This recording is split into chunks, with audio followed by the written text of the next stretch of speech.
ایران و بلاروس در 18مین اجلاس کمیسیون مشترک همکاری‌های اقتصادی در تهران سند تفاهم همکاری امضا کردند.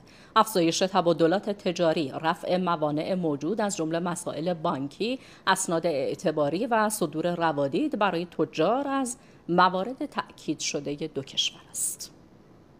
موفق شدیم 18مین کمیسیون مشترک 18مین اجلاس کمیسیون مشترک همکاری‌های اقتصادی ایران و بلاروس که کشورمان با آن تجارت آزاد دارد. رفع موانع غیر تعرفه‌ای تجارت محور گفتگوهای دو طرف بود. نیاز هستش که مسائل بانکی ما در طی این مدت که ما کارهای اجراییمون را انجام میدیم حتما مرتفع بشه.